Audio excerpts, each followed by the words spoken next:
Good afternoon, good evening, everyone. Excited to be here, excited to talk about kind of the integrations with Power BI and Power Automate.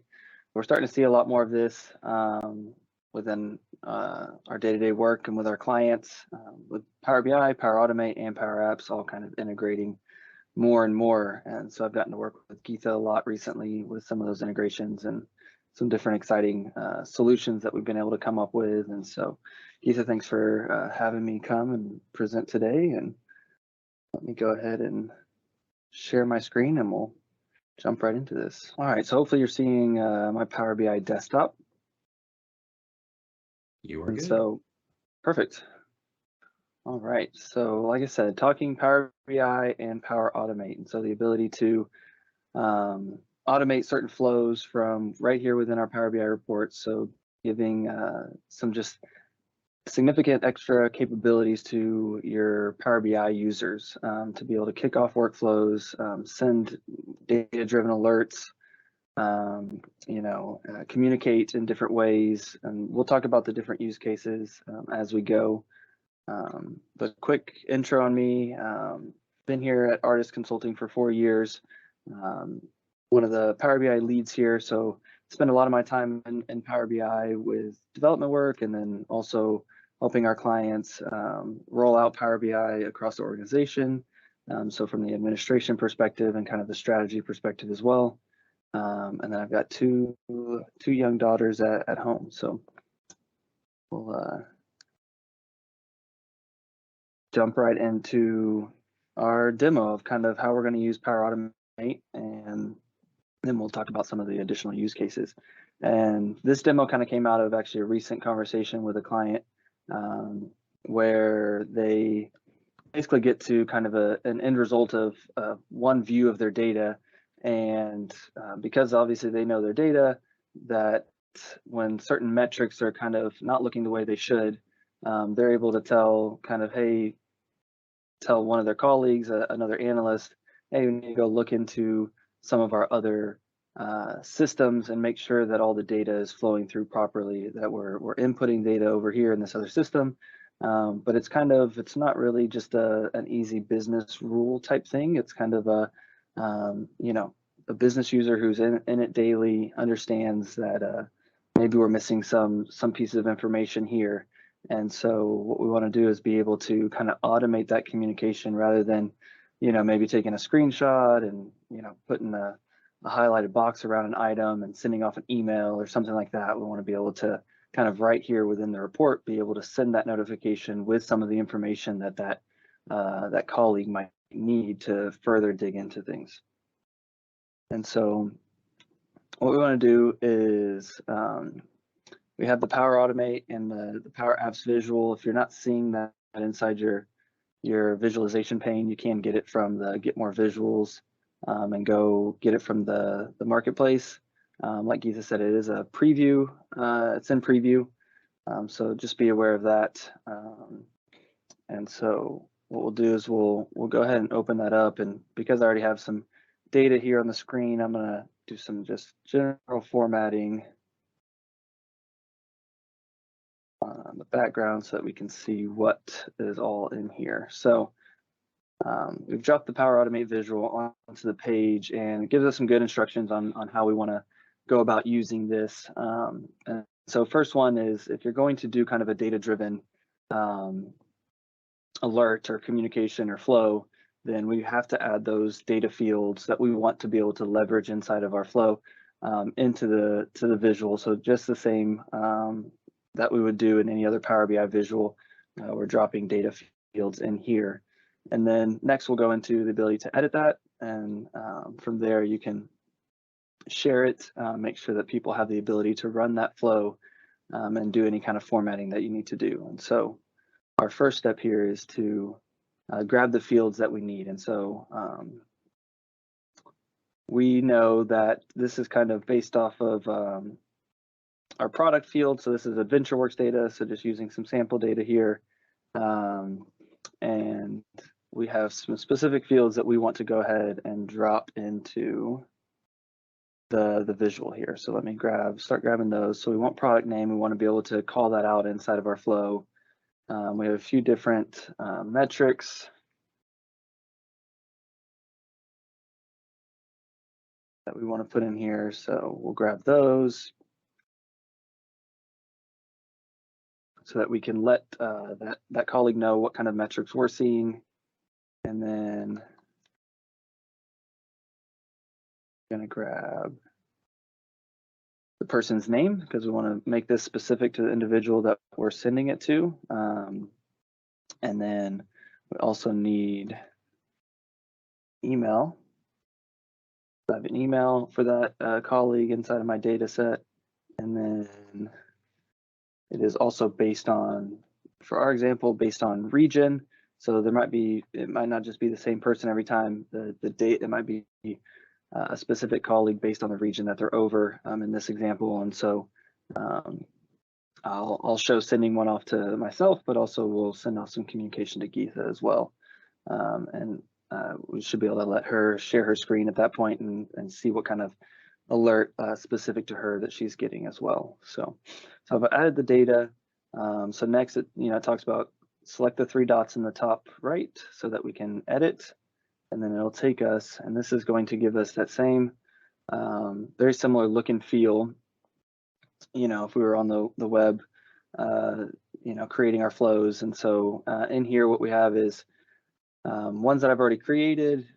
You can do a new one from a template or an instant cloud flow, or we have a few templates here. So these will continue to grow and expand based on kind of the community and user requests, but these are the templates that we have to start. And so what we're going to do is we're going to send a Teams message from within here based on the data that we're selecting inside that visual. So kind of make sure that I'm logged into both of those systems, and I'll click continue.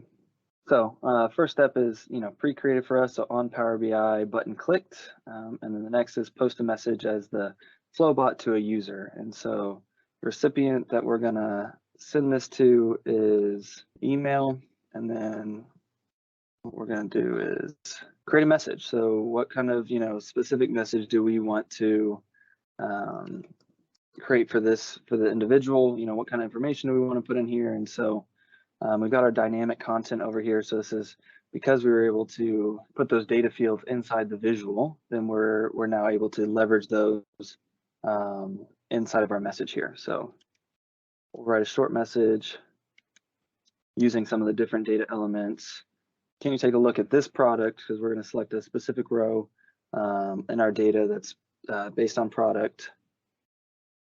Gross margin percent. Then we have our different metrics, right, that we dropped in here.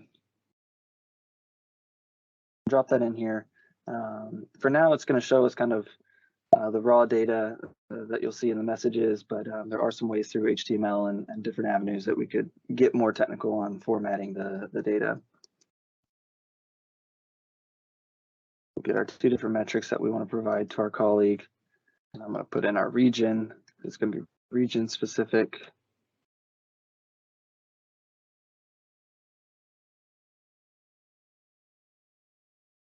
Okay, so we have our message. We've got our different Power BI elements here, different pieces of data that we're going to provide inside the message. And then we have a headline, so we're specifically calling out our product that we're talking about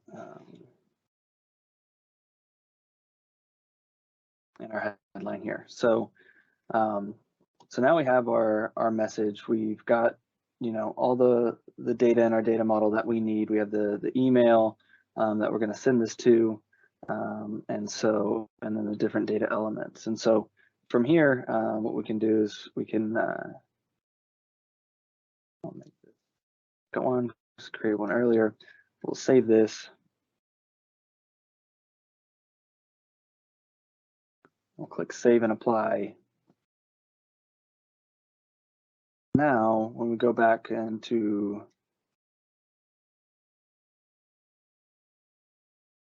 did it not finish saving?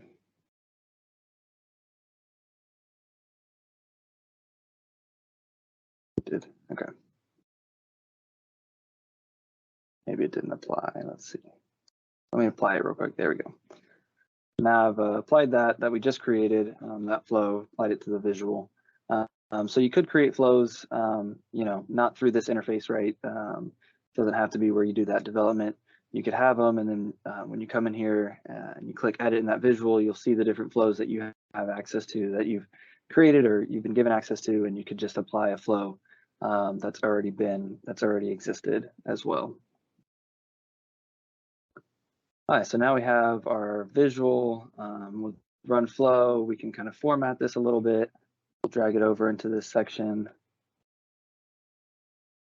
And you can change the button text. You can say send message, and there we go. So now we have that. So we have everything wired up that we need, and so let's test it. So if I select a row here, that visual is going to take the context of the row that I selected. So you see that product name right there.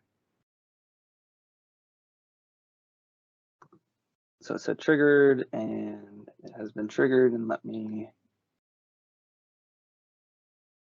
over.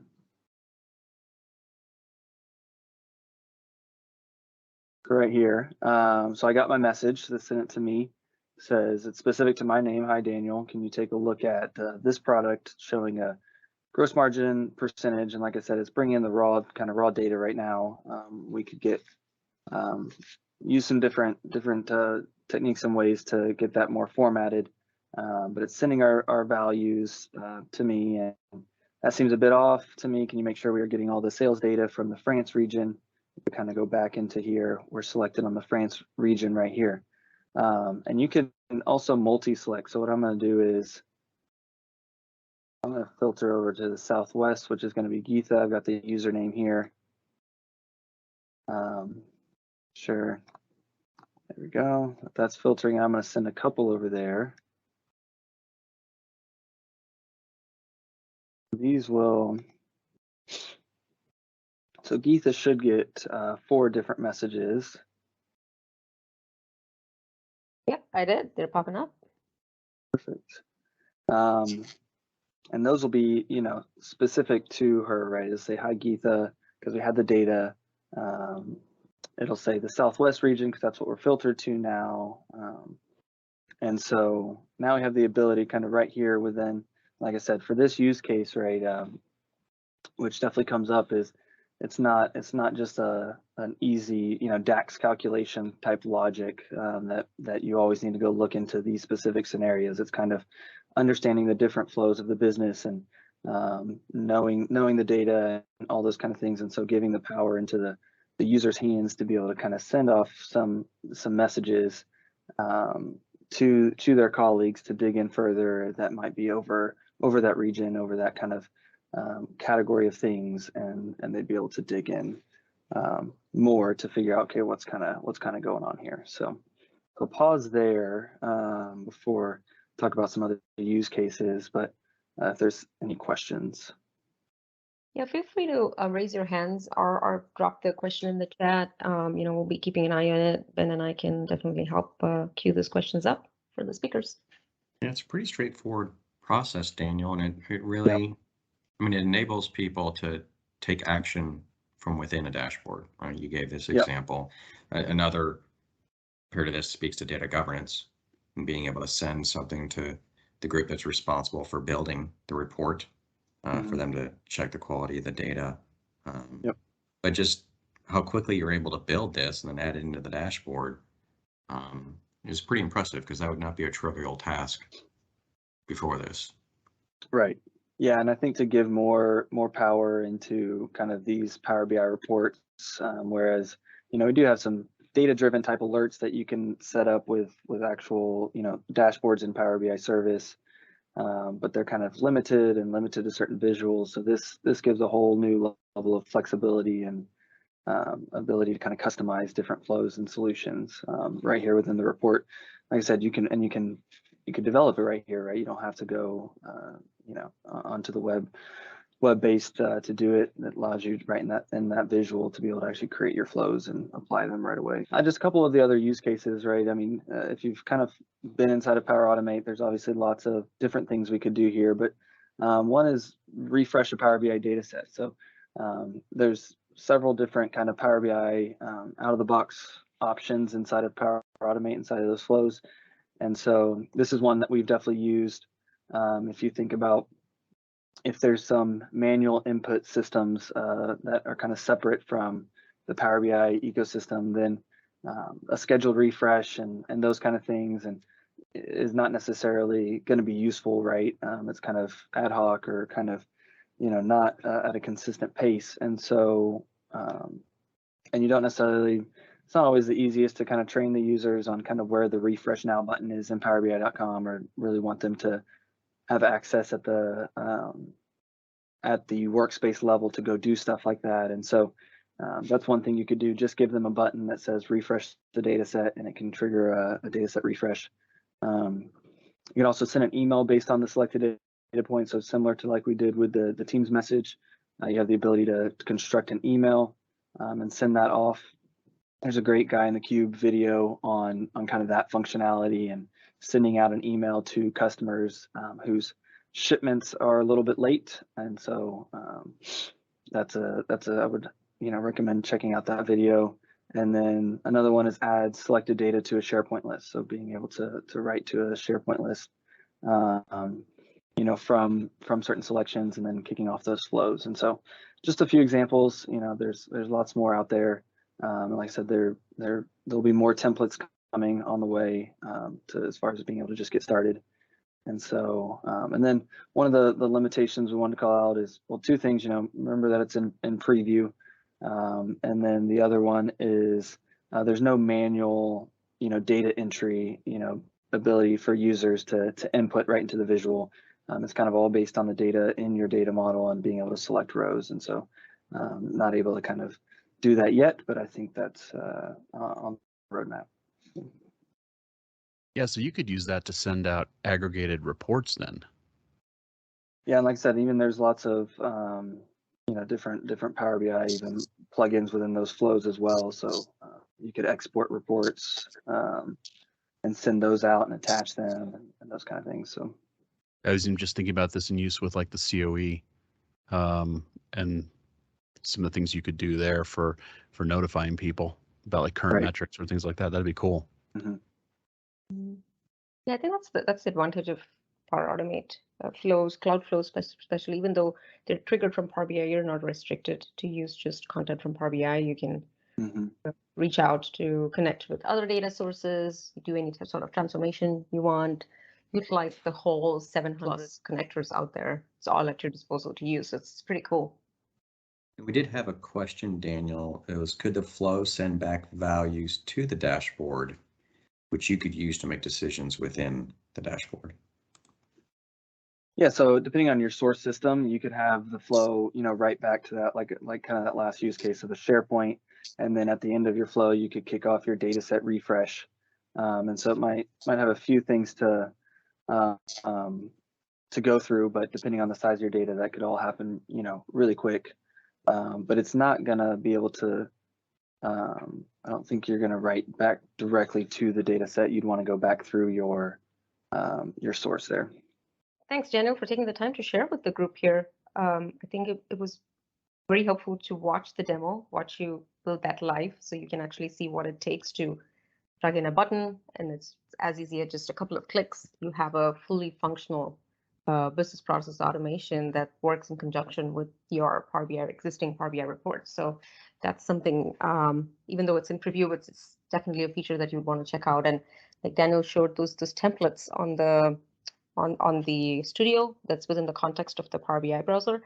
Those are a great way to start too, because if you're new to the platform and if you are wanting some inspiration to get started on, you might as well, pick one of those templates, just run through it, see how it works, and then extend it to how you would want to align with your business use cases.